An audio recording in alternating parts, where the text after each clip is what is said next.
Starts and sits, hot wideouts to buy low on, and all the fantasy advice you can get for free. Week 6 of Keepers starts now.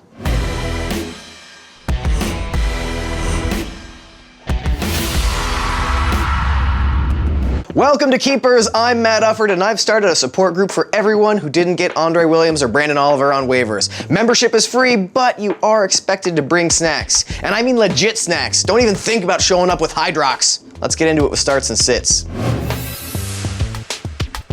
Start Golden Tate. He's been a focal point of Detroit's offense since Calvin Johnson's gotten banged up and has stepped up to the plate with 250 yards and a touchdown the past couple games. He'll have a good day versus the Vikes' young secondary, which could be down safety Harrison Smith. Sit Stephen Ridley. Ridley's wildly inconsistent, and despite his strong Week 5, the smart money's on him failing to duplicate it against a Bills squad that is easily the AFC's best team at defending the run. They've given up 0 rushing touchdowns this year, and the longest rush against them is 16 yards. Filthy.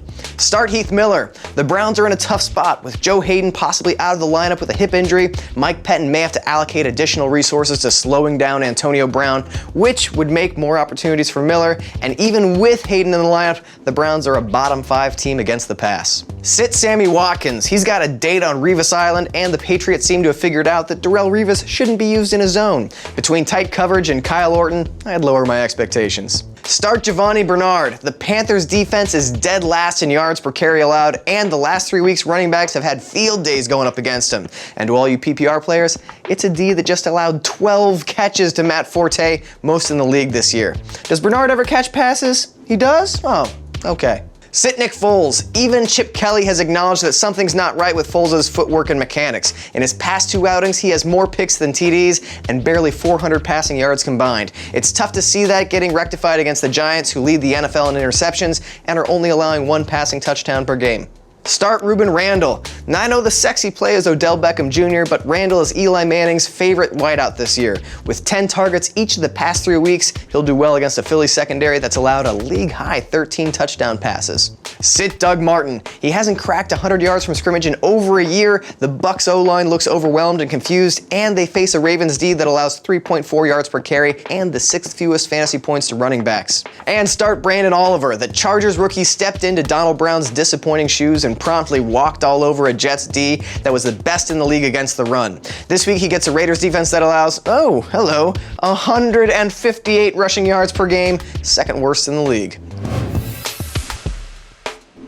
Last week was my usual assortment of pretty decent advice. The only notable advice worth rehashing, I said to sit both Donald Brown and Monte Ball, who both had bad games before leaving with injuries. Do I have a sixth sense that predicts running back injuries, or are my predictions so powerful that I'm actually hurting athletes with my mind? There is no third option. Buy low on Percy Harvin. He's not going to burn up your PPR league, but the Seahawks are committed to getting the ball into his hands for explosive plays. Of his 3 touchdowns called back on Monday night, 2 of them were bad calls by the officials. Don't worry, Jeff Triplett can't referee every Seattle game. At least, I hope not. Sell high on Alfred Morris. His rushing yardage output is decreasing week by week. He plays for a head coach who's in way over his head, and his offensive line is banged up and struggling. Maybe if or when RG3 returns, that may help create some running room, but who knows when that'll be.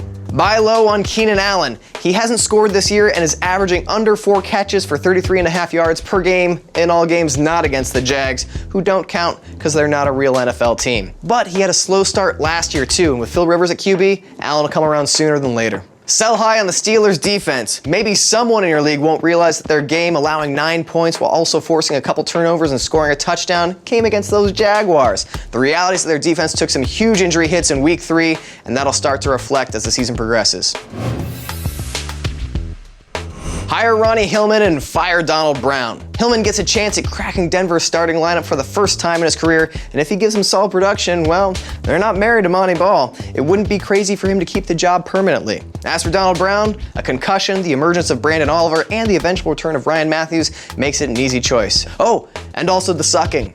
Don't forget the sucking. Hire the Baltimore defense and fire Philadelphia's. Though their cornerback depth is a concern, the Ravens' D has steadily played well all year, ranking 3rd in points allowed per game. As for Philly's D, they're near the bottom of the league in most defensive categories. If you think their 7 defensive and special teams touchdowns so far will be a consistent pattern moving forward, well, then I got a bridge I want to sell you. How did that become an idiom anyway? Who buys a bridge? That is all for week 6 of Keepers. Good luck out there, and go set your lineup. See you next week.